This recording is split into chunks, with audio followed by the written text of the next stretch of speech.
जो शारदीय नवरात्र महोत्सव आहे हा कशा निमित्तानं आहे? ताई जगदंबा भवानीच्या पवित्र दरबारामध्ये हा शारदीय नवरात्र महोत्सव आहे. आणि तसं पाहायला जाता एक गोष्ट लक्षात घ्या, भारताच्या प्रत्येक कानाकोपऱ्यामध्ये जगदंबेचा उत्सव या काळामध्ये साजरा केला जातो. कुठे देवी भागवत कथा, कुठे भागवत, कुठे रामायण, जे जमेल ते, किंवा कुठे कीर्तन सोहळा. तर आपल्या या मोहटा देवीच्या पवित्र दरबारामध्ये आपण वर्षानुवर्षापासून कीर्तन परंपरा घडवून आणतो आणि आई जगदंबेचा हा गोंधळच आपण घालतोय. आम्ही गोंधळी गोंधळी ना आम्ही गोंधळी गोंधळी गोंधळी गोंधळी ना आम्ही गोंधळी गोंधळी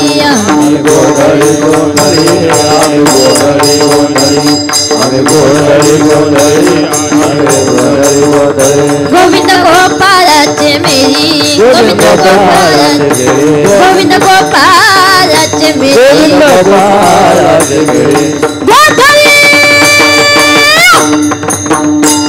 आम्ही गोंधळी गोंधळी ना आम्ही गोंधळी गोंधळी गोंधळी गोंधळी ना आम्ही गोंधळी गोंधळी गोंधळी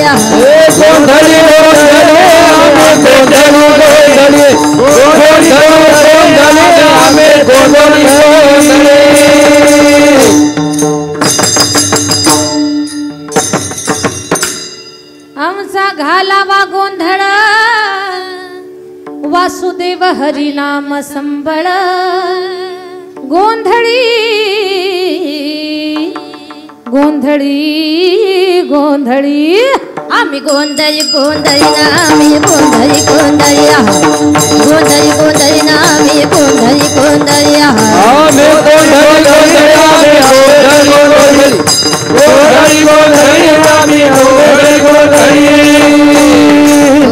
आई राजा उदे उदे आई जगदंबेचा गोंधळ भारताच्या प्रत्येक कानाकोपऱ्यात. वैष्णवीताईने खूप छान गोंधळ गायला, खूप सुंदर. एकदा टाळी वाजवूया. आणि महाराज खूप छान तयारीचं गाणं आहे तुमचं. खूप तुमच्या सुद्धा गाण्याला माझं वंदन आहे. फार सुंदर. एकदा महाराजांसाठी एवढं सुंदर त्यांनी आलाप विस्तार केला. आता गाण्यातला त्यांचा अभ्यास आहे. आम्ही लहान आहोत तुमच्या पुढे, तुमच्या गाण्यापुढे. खूप सुंदर. मला खूप आनंद वाटला. विठ्ठल विठ्ठल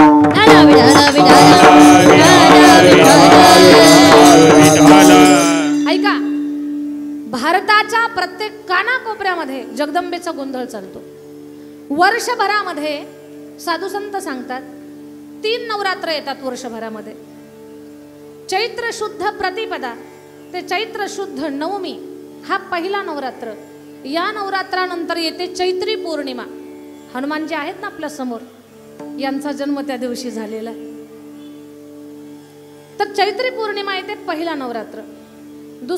त्या चैत्र महिन्यामध्ये येणाऱ्या नवरात्राला वासंतिक नवरात्र म्हणतात. म्हणजे वसंत ऋतू असतो त्यावेळेला वासंतिक नवरात्र. दुसरा नवरात्र आहे आश्विन शुद्ध प्रतिपदा ते आश्विन शुद्ध नवमी. आणि त्याच्यानंतर येते कोजागिरी पौर्णिमा. या नवरात्राला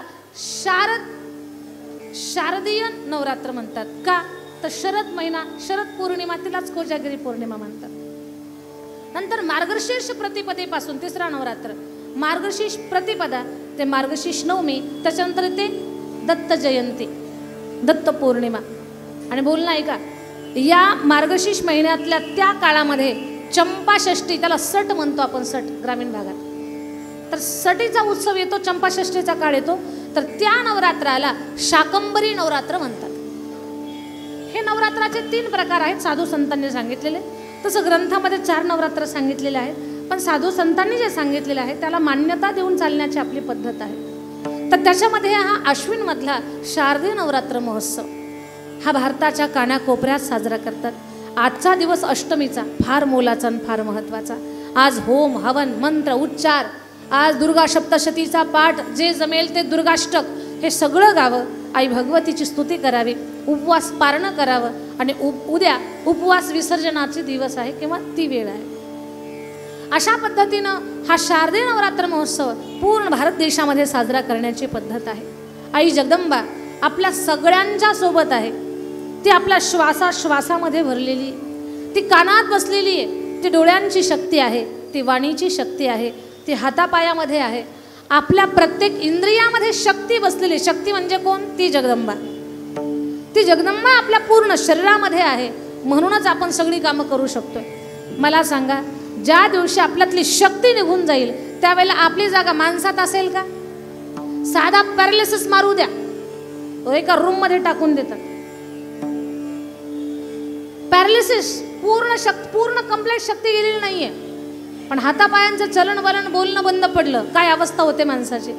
मग आपल्याला बोलवणारी, आपल्याला ऐकायला देणारी, आपल्याला पाहायला लावणारी, पूर्ण शरीराद्वारे आपल्या करणं सत्कर्म करून घेणारी किंवा आपल्या अंगामध्ये ऊर्जा निर्माण करणारी कोण आहे? तर हीच माय जगदंबा भवानी आहे माझ्या ताई दादांनो.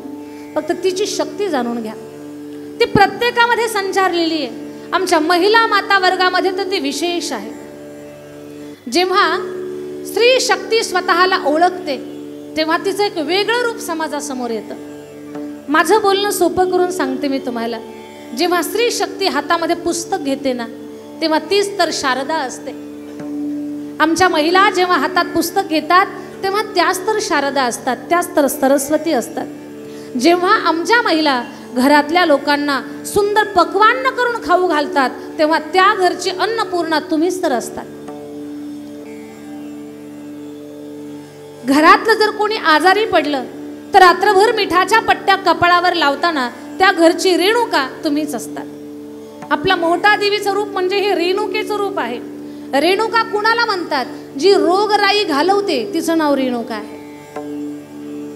आपला आजार पण संपवणारी. आजही मोठ्याला जा किंवा माहूरगडला जा, जिथे रेणुकेचं ठाणं आहे, त्या देवीला आवर्जून खरूज नाईटे वाहिले जातात.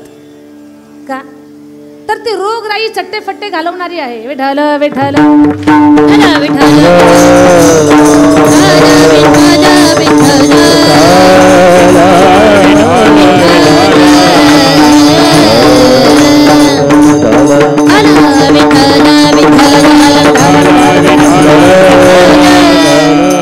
धामोरी गावचे सरपंच की जे इथे राहतात या बजाजनगरमध्ये, असे आमचे गोरख भाऊ शेळके आणि माझ्या सगळ्या विद्यार्थिनी. आपल्याकडे मराठवाड्यातली पहिली मुलींची वारकरी शिक्षण संस्था आहे. त्या संस्थेमध्ये 250 मुली कीर्तनाचा अभ्यास करतात. त्यातलं काही ठराविक मुली मी माझ्यासोबत कथेसाठी घेऊन आलेल्या आहे. 250 आकडा लहान नाही बरं, त्यांना सांभाळणं सुद्धा सोपं नाही, फार कठीण आहे. विठ्ठल विठ्ठल विठ्ठल विठ्ठल विठ्ठल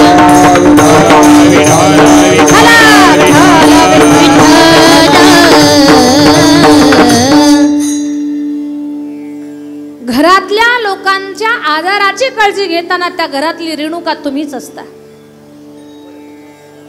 घरावर जर एखादं संकट आलं तर सगळ्यात पुढे सिंहाचं काळीज घेऊन जेव्हा तुम्ही जाता ना, तेव्हा त्या घरातली दुर्गा तुम्हीच असता. आणि राशीचं माप ओलांडून जेव्हा ग्रह प्रवेश करता सासरवाडीमध्ये, तेव्हा त्या घरची लक्ष्मी तुम्हीच असता. स्त्रीमध्ये शक्ती संचारलेली आहे, तिनं फक्त स्वतःला ओळखावं. माझं बोलणं समजतंय ना तुम्हाला? व्यवस्थित ऐकायला येतंय ना? ऐका.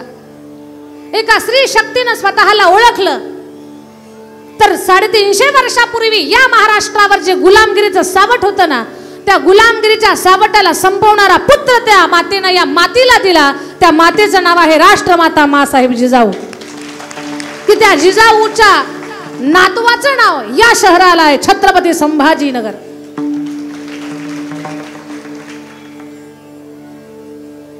एका स्त्री शक्तीनं स्वतःला ओळखलं तर या मातीला प्रति सूर्य दिला. एका स्त्री शक्तीनं स्वतःला ओळखलं तर शिक्षणाची गंगा तुमच्या माझ्यासाठी खुली केली. ती स्त्री शक्ती म्हणजे सावित्रीबाई फुले. एका स्त्री शक्तीनं स्वतःला ओळखलं आणि इंग्रजांच्या सोबत शेवटच्या श्वासापर्यंत लढत राहिली. एकच तिचा नारा होता, मेरी झाशी नाही दूंगी. ती झाशी राणी आज अजरामर झाली. त्या स्त्री शक्तीनं स्वतःला ओळखलं. एका स्त्री शक्तीनं स्वतःला ओळखलं. डोक्यावरचं सासऱ्याचं छत्र संपलं, कपाळावरचं कुंकू पुसलं गेलं, काळजाचा तुकडा मातीच्या आड गेला, होता जावाई आधार तो सुद्धा संपला. पण खचली नाही, डगमगली नाही. हातामध्ये शिवलिंग घेतलं, शिवपिंडीला हातामध्ये ठेवून रात्रंदिवस जनतेची सेवा करत राहिली. आज तीच पुण्य श्लोक अहिल्यादेवीबाई होळकर अजर अमर झाली. ती स्त्री शक्तीच आहे ना, या स्त्रियाच आहेत. पण यांनी स्वतःला ओळखलं आणि समाजामध्ये अजर अमर झाल्या. तसं आपणही स्वतःला ओळखा. आपल्यामध्ये सुद्धा प्रचंड शक्ती आहे. आपलं जीवन फक्त चूल आणि मूल इथपर्यंत मर्यादित नाही. आपलं जीवन सखूबाई आली का आणि गंगूबाई गेली का एवढ्यासाठी आपलं जीवन नाही. हिची सून आली का आणि सासूला काय झालं याच्यासाठी गप्पा गोष्टी करण्यासाठी जीवन नाही. माझ्या स्त्री शक्तीच्या हातामध्ये फार मोठी ताकद आहे. या भारत देशाचा कणा आहे तरुण आणि राष्ट्राचा कणा घडवण्याची ताकद माझ्या स्त्री वर्गामध्ये आहे. फक्त त्यांनी स्वतःला ओळखावं. स्वतःला ओळखा आणि या शब्दाला अंतःकरणामध्ये ठेवा. कुणासोबत भांडण करायला आणि याची त्याची लावालावी करायला, याच्या त्याची निंदा करायला आपलं जीवन नाहीये. या मातीमध्ये खूप काही मोठा स्वर्ग उभा करण्यासाठी आपलं जीवन आपल्याला मिळालेलं आहे. धार्मिकता जपून ठेवण्यासाठी, परंपरा टिकवण्यासाठी, संस्कृती जपण्यासाठी आणि नवीन या मातीला, या राष्ट्राला युगपुरुष देण्यासाठी आपलं जीवन आहे. माझ्या ताईंनो, आपलं जीवन फक्त मेकअप करणं, सुंदर भारी साड्या घालणं त्याच्यासाठी नाही बरं का, आणि चमचमीत खाणं त्याच्यासाठी जीवन नाही. आपलं जीवन मोठं कार्य करण्यासाठी, क्रांती करण्यासाठी आणि या मातीला युगपुरुष देण्यासाठी. माझं बोलणं लक्षात घ्या. एका मातेनं, एका स्त्रीनं जर ठरवलं तर ती मातीला क्रांतिकारक देते. एका स्त्रीनं जर ठरवलं ना तर ती या मातीला क्रांतिकारक देते. तिनं जर ठरवलं तर या मातीला संत देते. सद्गुरू भगवान बाबा, सद्गुरू वामन भाऊ, सद्गुरू नारायण बाबा, सद्गुरू खंडो बाबा हे कोण आहेत? हे संत आहेत. कोणी दिले हे संत? एका मातेनंच दिलेले आहेत. एका आईनं जर ठरवलं, एका स्त्री शक्तीनं ठरवलं तर ती मातीला संत देते, ती मातीला क्रांतिकारक देते, डबल नाही. एका स्त्रीनं जर ठरवलं तर ती या मातीला देव सुद्धा देते. एवढी मोठी ताकद माझ्या माता वर्गाची, माझ्या स्त्री वर्गाची. तिनं फक्त स्वतःला ओळखावं. भारत नारी की शक्ती महान, भारत नारी की शक्ति महान महान महान, हार गए भगवान, जिसे हार गए भगवान, जिसे हार गए भगवान, जिसे हार गए भगवान,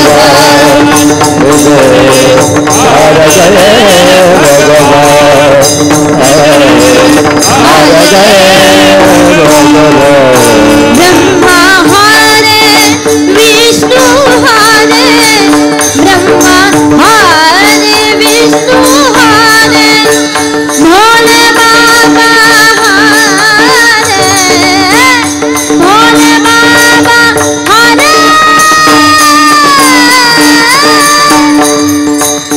भारत नारी की शक्ति महान, भारत नारी की शक्ति महान महान महान, हार गए भगवान, जिसे हार गए भगवान, जिसे हार गए भगवान, जिसे हार गए भगवान, जिसे हार गए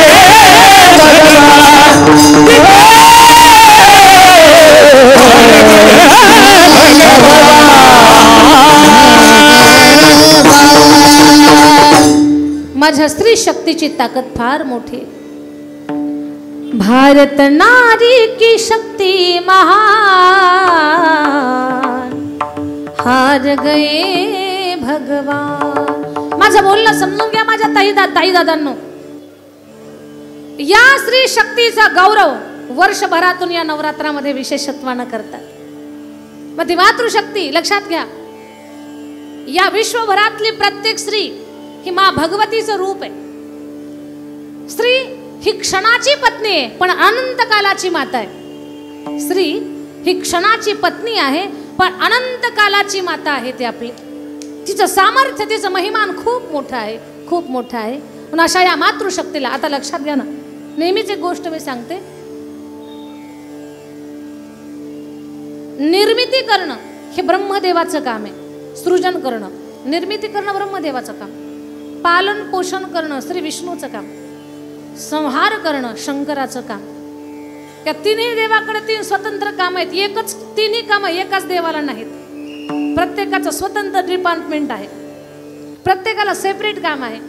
पण हे तिन्ही कामं जी एकटीच करते ना तिला जगत जननी माय भवानी म्हणतात. आणि तेच तिचं काम आपली आई सुद्धा आपल्या जीवनामध्ये करते. आई जन्म देते म्हणजे ब्रह्मदेवाचं काम करते, सृजन करणं, निर्मिती करणं ब्रह्मदेवाचं काम करते. श्री विष्णू पालन पोषण करतात. आई काय करते, जन्म देऊन दुसऱ्याकडे पाठवत नाही, ती स्वतःच त्याचं पालन पोषण करते. म्हणजे विष्णूचं सुद्धा काम आईच करते, आपली ब्रह्मदेवाचं काम करते, विष्णूचं काम करते. आता जे बालक आहे, तुम्ही म्हणाल संहाराचं काम काय करते, तर बालकामधील जे दुर्गुण आहेत, वाईट गुण आहेत, त्याचं ताडण करते, दुर्गुणांचा नाश करते, लेकराला चांगलं बनवते. म्हणजे शंकराचं सुद्धा काम ती करते. या तिन्ही देवाचं काम जिला एकटीला करायला जमतं तिला आई म्हणतात. माझ्या ताईंनो, तिला आई म्हणतात. विठ्ठल विठ्ठल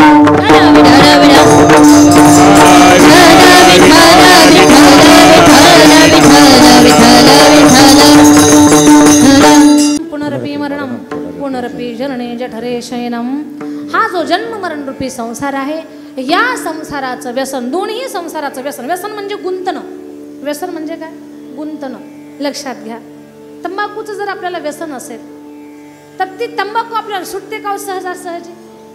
कुठलंही व्यसन घ्या, मग त्या व्यसनातून आपण लवकर बाहेर येत नाही. म्हणून याचं व्यसनच लागू देऊ नको मला. मग तो लौकिक संसार असेल किंवा जन्म मरणाचा असेल, संसार व्यसनी पडोने दी, संसाराचं व्यसन लागू देऊ नका. नाथ महाराज आणखी काय पाहिजे तुम्हाला?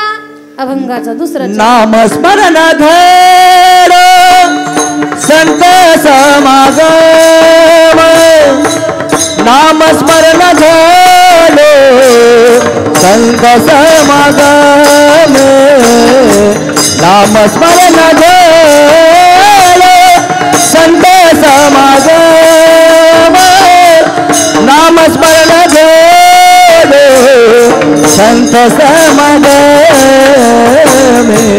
नामस्मरण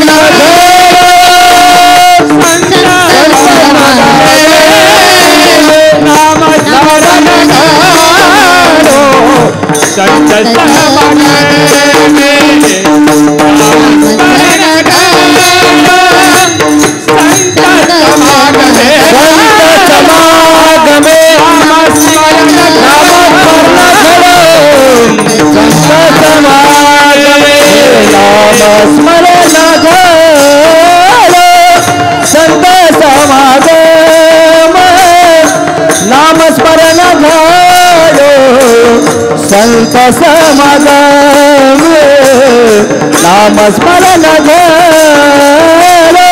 संत समागम, नामस्मरण झालो संत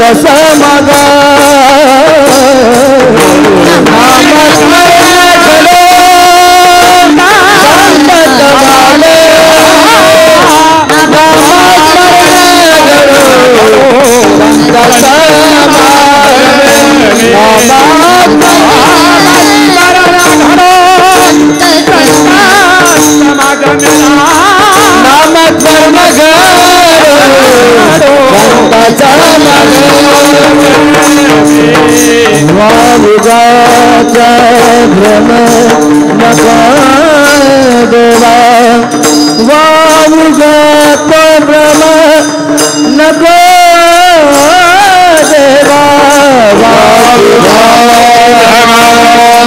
नको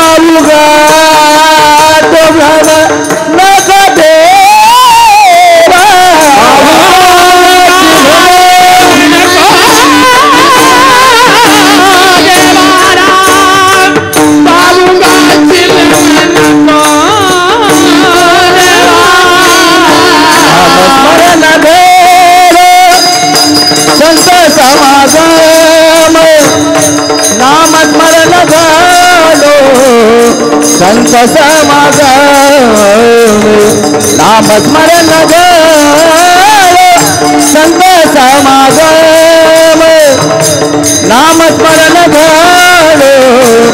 संत समागम, नामस्मरण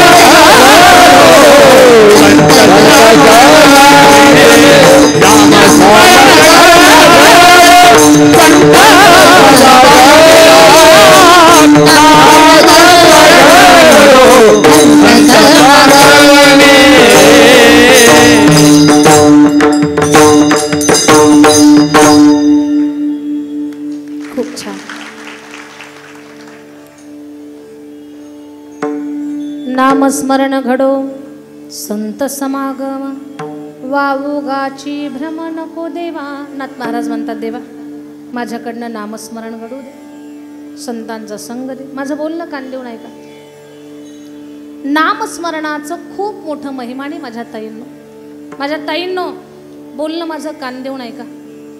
तुमच्या जीवनामध्ये कितीही मोठा प्रश्न असू द्या, तर तो प्रश्न सोडवण्याचं काम तुम्ही जर भगवान परमात्माच्या नामाचा अट्टहास केला तर तुमचे प्रश्न संपून जातील, जीवनातल्या समस्या संपतील, जीवनातलं दुःख संपून जाईल. नामस्मरणानं पुण्य वाढतं, पाप जळतं, आणि पाप संपलं की आपला त्रास कमी होतो. आपल्याला जो त्रास आहे ना, तो आपल्या पापाचं फळ आहे किंवा आपल्या पूर्व सुकृताचा तो परिणाम आहे. पापच जळालं तर आपल्याला दुःख कसलं होणार. नामे तरला नाही कोणी, नामे तरला नाही कोणी, नामे तरला नाही कोणी, नामे तरला नाही कोणी, नामे तरला नाही कोणी, नामे तरला नामे तरला नाही कोणी, नामे तरला नाही कोणी. ऐसा जावा निवडोनी, ऐसा जावा निवडोनी राम. नामे तरला नाही कोणी, नामे तरला नाही कोणी, नामे तरला नाही कोणी, नामे तरला नाही कोणी, नामे तरला नाही कोणी, नामे तरला नाही कोणी, नामे तरला नाही कोणी. महाराज खूप छान, फार सुंदर. नामे तरला नाही कोण, ऐसा द्यावा निवडून. भगवंताच्या नामानं पाण्यावर दगड तरंगली, माणसं का तरून जाणार नाही.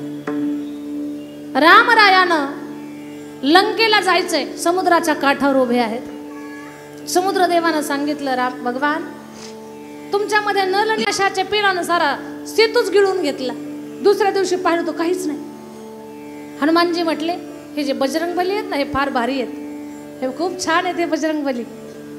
हे हनुमानजी म्हटले, यांच्या हाताने आता सेतूच बांधायचा नाही.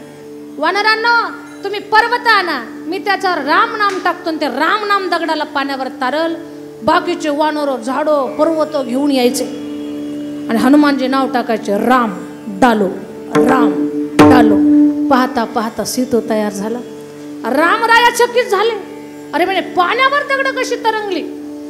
पाण्यावर दगड तरंगताय नाही, पण तरंगली दगड, दगड तरली. सगळे वानर झोपलेले होते. राम भगवान म्हटले, आपण तरी एखादा दगड टाकून पाहू, आपण एखादा दगड टाकून पाहू. राम भगवान आले, सगळं कुणालाच न सांगता. म्हणे हे वानर आहेत, यांना जर कळालं पाण्यात दगड बुडाला, दोघे आपली वेगळी जाहिरात करतील. कुणालाच न सांगता भगवान गुपचूप आले. थोडासा अंधार होता, मोठा टरबुजासारखा दगड घेतला, टरबुजा एवढा. राम जसा सोडला तसाच तळाला गेला. भगवान बोलले, थोडा मोठा होता काय की छोटा घेत. मग खरबुजासारखा घेतला, छोटा. राम तो पण पाण्यात गेला. म्हणे हा पण थोडा मोठाच होता, शेवटचा प्रयत्न करू. मग लिंबासारखा घेतला.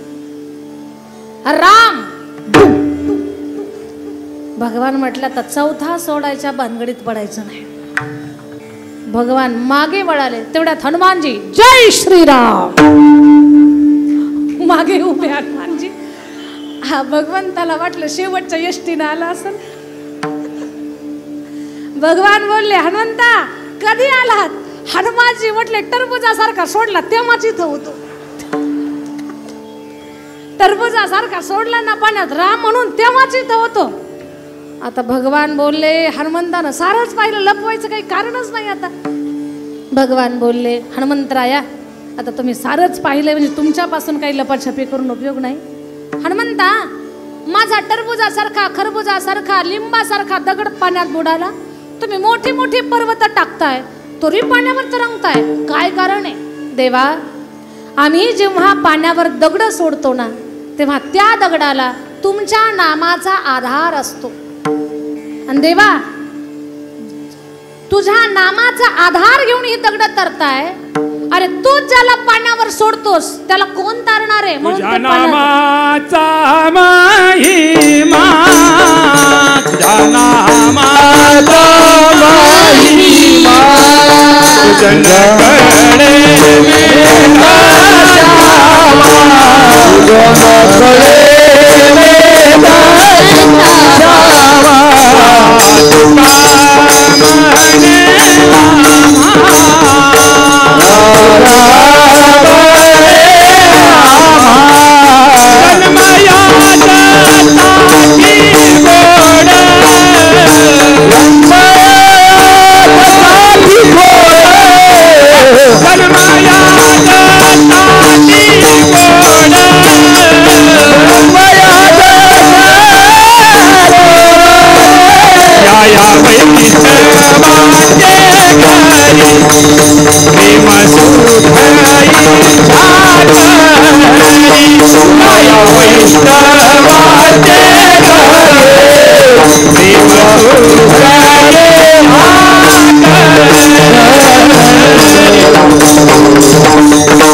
तुझ्या नामाचा महिमा, तुझनकडे मेघश्यामा. देवा, दगडाला तुझ्या नामाचा आधार आहे, पण तूच ज्याला सोडून दिलं त्याला कोण तारणार आहे?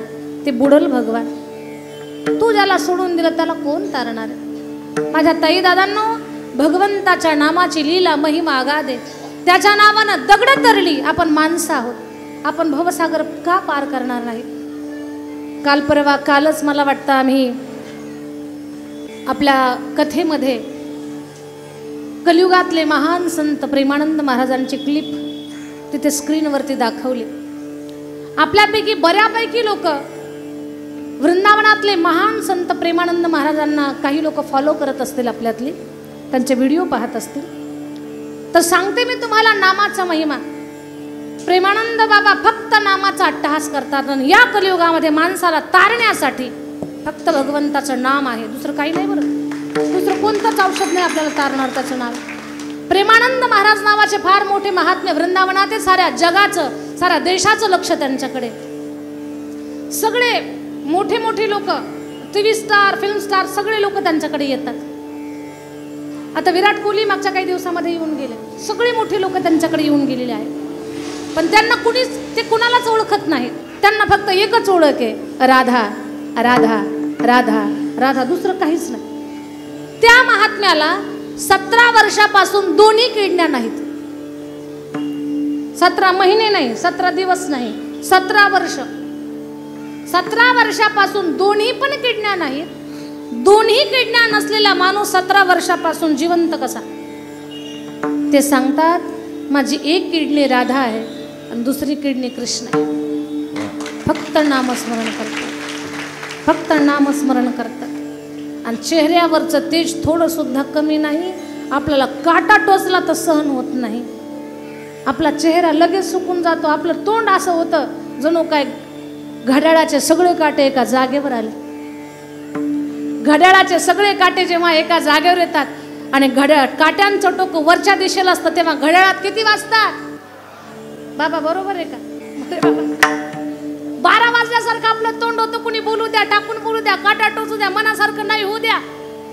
एखादं दुःख लागू द्या, ताप येऊ द्या, थंडी होऊ द्या, सर्दी खोकला होऊ द्या, आपलं तोंड कसं होतं? बजाज नगर 12 वाजल्यासारखं तोंड होतं आपलं. पण त्या महात्म्याचा चेहरा एवढा तेजस्वी आहे. 2 किडण्या नाहीत दादा, पण चेहऱ्यावरचं तेज कमी नाही. त्यांच्याकडे पाहिलं की माणसाच्या डोळ्याला अश्रू धारायला लागतात. कशाची ताकद ही? फक्त नामाची. म्हणून नामस्मरण. काय नामस्मरण करायचंय? मी पुढे म्हणते, तुम्ही सगळ्यांनी मागे म्हणायचं. आता जे नामस्मरणाची चर्चा चालली ना आपली, महिला मंडळ, हे नामस्मरण तुम्ही फक्त 40 दिवस करा घरामध्ये. स्वयंपाक करताना, स्वयंपाक करतो ना आपण, स्वयंपाक करताना जेवढा वेळ स्वयंपाक करतात तेवढा वेळ 40 दिवसच फक्त नामस्मरण करायचं, रामकृष्णारी रामकृष्णारी. स्वयंपाक होस तर दुसरं काही बोलायचंच नाही, फक्त एकच म्हणायचं रामकृष्णारी. किती दिवस? 40 दिवस. आणि 40 दिवसानंतर काय बदल होते मला फोन करून सांगा. तुम्ही घेणार का 40 दिवस नाम? एकीचं सुद्धा हात वर होईना का? हॉटेलमध्ये जेवायला धन्यवाद, काही असे ना हात वर केले. 40 दिवस प्रयोग करा, मग मला फोन करून सांगा काय बदल झाला. तो भजन करू आपण. मी पुढे म्हणते, सगळ्यांनी मागे म्हणा. राम कृष्ण हरी जय जय राम कृष्ण हरी. राम कृष्ण हरी जय जय राम कृष्ण हरी म्हणा.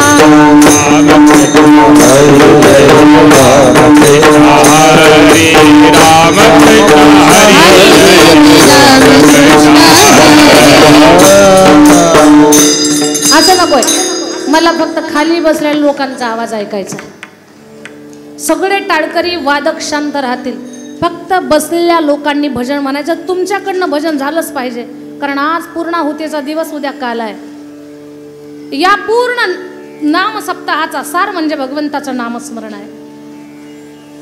शास्त्र सांगताय, शतम विहाय भोक्तव्यम सहस्रम स्नानमाचरेत लक्षम विहाय दातव्यम कोटिं त्यक्त्वा हरिं भजेत. 100 कामे सोडून, शतम विहाय भोक्तव्यम 100 कामं सोडून द्या, जेवण करा. लक्षम विहाय दातव्यम शतम विहाय भोक्तव्यम सहस्रम स्नानमाचरेत 1000 कामं सोडा, आंघोळ करा. लक्षम विहाय दातव्यम 1,00,000 कामं सोडा, दान करा. दान, दानाचं महत्व आहे. आणि कोटिं त्यक्त्वा हरिं भजेत, कोटी कामाचा त्याग करा, भगवंताचं नामस्मरण करा. याचा अर्थ कामामध्ये काम. काही म्हणा राम राम. आता बसलेले लोक माझ्या मागे म्हणा, राम कृष्ण हरी जय जय राम कृष्ण हरी. राम कृष्ण हरी जय जय राम कृष्ण हरी म्हणा. वाह वाह वाह, क्या बात है, वाह. एक काम करू, एकदा महिला म्हणतील एकदा पुरुष म्हणतील, म्हणजे कोण किती ताकदीनं गात ते कळतंय ना. आणि खरंच कोणाला उपवास आहे ते सुद्धा कळलं. आता अगोदर ना आमच्या महिला गातील, तोपर्यंत दादा बाबा काका तुम्ही थोडेसे शांत राहा. तुम्ही घशाची प्रॅक्टिस करा, तुम्ही थोडे शांत राहा. फक्त माझ्या मावशा म्हणतील अगोदर, माझ्या ताई, सगळ्या महिला अगोदर म्हणतील. माझ्या मागे म्हणताना जरा जोरात म्हणा, राम कृष्ण हरी जय जय राम कृष्ण हरी. राम कृष्ण हरी जय जय राम कृष्ण हरी म्हणा. वाह वाह वाह, क्या बात है, ताकदीनं. राम कृष्ण हरी जय जय राम कृष्ण हरी. राम कृष्ण हरी जय जय राम कृष्ण हरी म्हणा. वाह वाह, क्या बात है, फार सुंदर. हा हा हा, राम कृष्ण, वाह वाह.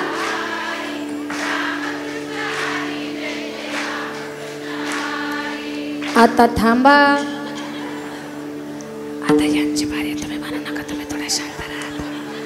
आता पुरुष म्हणतात, आता पुरुषांची बारी आहे. सगळे पुरुष, माझे दादा बाबा काका सगळे जण. महिला एक सुद्धा आता बोलणार नाही, फक्त पुरुष भजन म्हणतील. जरा जोरात म्हणा, राम कृष्ण हरी जय जय राम कृष्ण हरी. राम कृष्ण हरी जय जय राम कृष्ण हरी म्हणा. वाह वाह, क्या बात है, क्या बात है. हाँ हाँ, राम कृष्ण हरी जय जय राम कृष्ण हरी. राम कृष्ण हरी जय जय राम कृष्ण हरी म्हणा म्हणा म्हणा. क्या बात है, जय हो जय हो. हाँ, राम कृष्ण हरी जय जय राम कृष्ण हरी. राम कृष्ण हरी जय जय राम कृष्ण हरी. हरी जय जय राम कृष्ण हरी. राम कृष्ण हरी जय जय राम कृष्ण हरी. राम कृष्ण हरी जय जय राम कृष्ण हरी.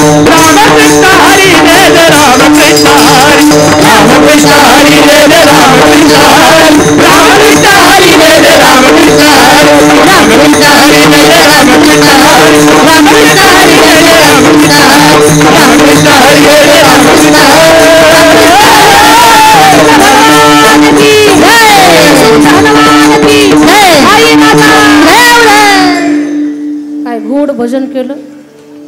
तुमच्या आवाजावरून कळलं तुम्हाला उपवास नाही म्हणून. बाबा बरोबर आहे का? म्हणून तर एवढ्या जोरात या 9 दिवसापासून उपवास येत ना. कसा आवाज निघाल यांचा. पण खूप छान प्रयत्न केला. माझ्या मावशांनी पण फार सुंदर गायलो, फार गोड. एका आजीची थोडी गडबड झाली. आजी रेंजमध्येच नव्हत्या. भजन म्हणा म्हणलं की खडबडून जाग्या झाल्या. भजन म्हणायला लागल्या, जांभळीच दिली. रामकृष्ण.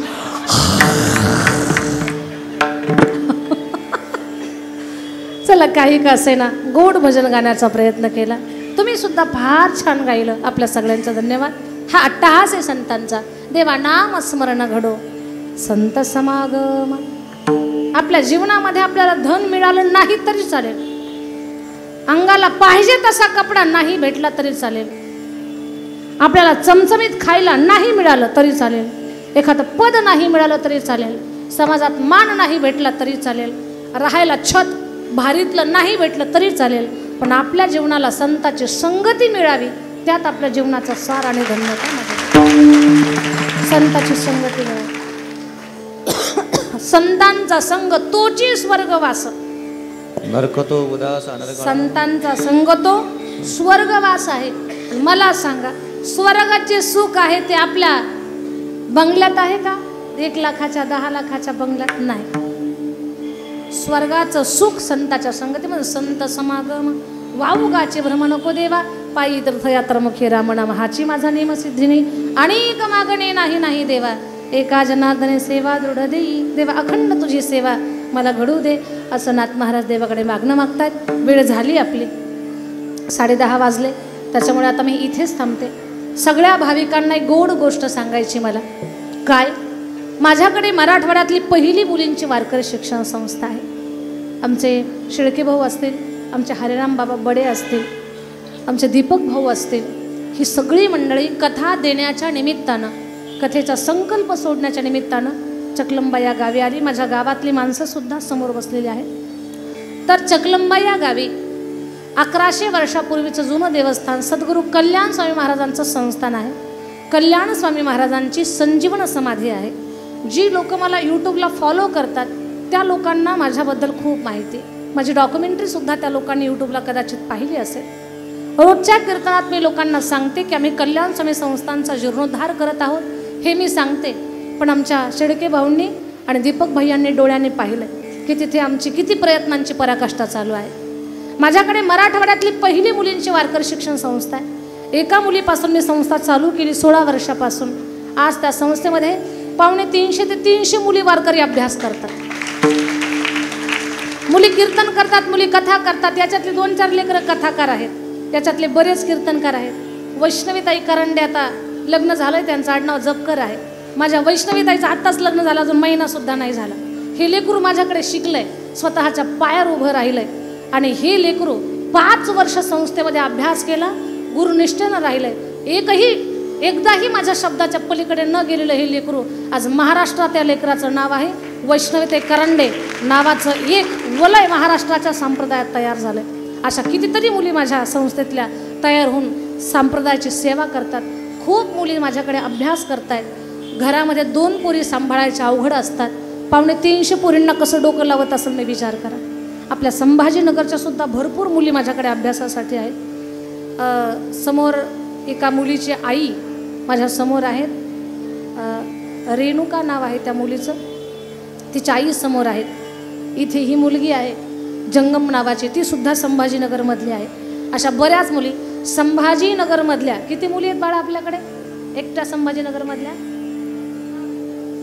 संभाजीनगरल्या जवळजवळ 50च्या पुढे मुली आपल्याकडे आहेत. कल्याणी खेडकर नावाची माझी एक विद्यार्थिनी 5 वर्षापासून माझ्याकडे. ती गंगापूर तालुक्यातली, तिचे वडील आणि काका कीर्तनाला बसले. 5 वर्षापासून ती मुलगी माझ्याकडे अभ्यास केली. सुंदर कीर्तन करते, खूप छान भागवत कथा करते. अशा सुंदर मुली तयार झाल्यात. मुलीचं वय फक्त 10वीच आहे, पण अशी सुंदर भागवत कथा करते मुलगी, 1 नंबर. हे लेकरू जे टाळे घेऊन उभा आहे ना, हे शिव महापुराण कथा करते, कीर्तन करते. अशा खूप मुली तयार केल्या. आणि महाराष्ट्रभरामध्ये आज नवोदित कीर्तनकारामध्ये जर सगळ्यात सरस कोण असेल तर आपल्या संस्थेत अभ्यास केलेली मुलगी सगळ्यात पुढे आहे. ते त्या संस्थेचं यश आहे. महाराष्ट्रातल्या प्रत्येक जिल्ह्यातली मुलगी आपल्याकडे आहे, प्रत्येक जिल्ह्यातली. असा एकही जिल्हा राहिला नाही की त्या जिल्ह्यातली मुलगी आपल्याकडे अभ्यासासाठी नाही. महाराष्ट्र सोडा, आंध्र, कर्नाटक, मध्य प्रदेश आणि गुजरात या 4 प्रांतात जिथे मराठी भाषा बोलली जाते ना, त्या मराठी भाषिक मुलीसुद्धा आपल्याकडे अभ्यास करण्यासाठी आहेत दुसऱ्या राज्यातले.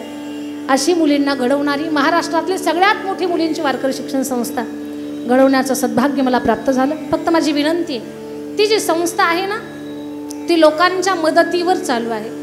मुलींना आईवडील आहेत त्या, पण त्यांच्या आईवडील जेवणाखाण्यात थोडीशी मदत करतात.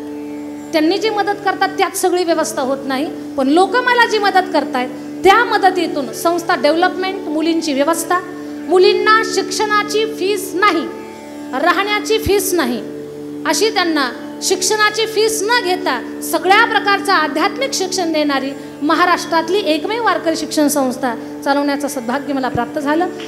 आणि त्या संस्थेसाठी मी जिथे कुठे जाईल ना, लोकांना विनंती करते, दादा खूप चांगलं धर्माचं काम आहे, त्या शक्ती स्वरूप आहेत, मुली म्हणजे देवीचं रूप आहेत. हा नवरात्रीचा पर्वकाळ आहे. बस या पर्वकाळावर तुम्हाला इथे कीर्तन ऐकण्यासाठी बसलेल्या प्रत्येक भाविकाला जे जमेल त्या पद्धतीनं आर्थिक स्वरूपात आम्हाला सहाय्य करावं. आमच्या दीपक भाऊंनी कथा ठेवली, त्या माध्यमातून संस्थेला लोकांनी भरभरून मदत केली. आज आमचे सरपंच, धामुरीचे सरपंच आमचे शेळके भाऊ, त्यांना असं विशेष नाव घेतलेलं आवडत नाही, पण त्यांच्या कन्येनं, आमच्या छोट्या ताईनं मुलींच्या कन्या भोजनासाठी 10,000 रुपयाची देणगी आज तिथे कथेमध्ये जाहीर केली. पण तुम्हा सर्व भाविकांना माझी विनंती आहे की तुम्हाला जसं शक्य असेल तसं कल्याण समय संस्थांच्या अंतर्गत ज्या मुली शिकत आहेत त्या मुलींच्या सेवेसाठी, व्यवस्थेसाठी तुम्हाला जमेल त्या पद्धतीने सहाय्य करा. ठराविक आणि मोजक्या मुली अशा आहेत की त्यांना आई पण नाही आणि वडील पण नाही, त्या निव्वळ अनाथ आहेत. त्यांचा सर्वस्वी सांभाळ करण्याचं काम आपण करतो. आपले सगळे जे काही मला कथा कीर्तनातून धन प्राप्त होतं ना, तर ते सगळं धन चांगल्या कामासाठी खर्च होत आहे, त्यात तिळमात्रही शंका नाही. एक सुंदर संस्थान उभारण्याचं कामही आपण करतोय. आपल्या धर्माचं काम आहे. ज्ञानोबराय तुकोबरायांच्या विचाराला पुढे घेऊन जाणाऱ्या त्या मुली आहेत. आज इथे मी कीर्तनासाठी आले, आपल्या रांजणगावला कथा करण्यासाठी आले. भविष्यात माझ्या विद्यार्थिनी येतील आणि त्या संस्थेचं नाव मोठं करतील, म्हणून त्या संस्थेसाठी सगळ्यांनी बळ द्यावं हे सगळ्यांना विनंती. जे भाविक सहाय्य करतील त्या दात्याचं नाव माईकमध्ये कीर्तन झाल्यानंतर जाहीर करण्याचा प्रयत्न करू. या गोष्टीची नोंद घ्या, प्रेमानं भजन करा. विठोबा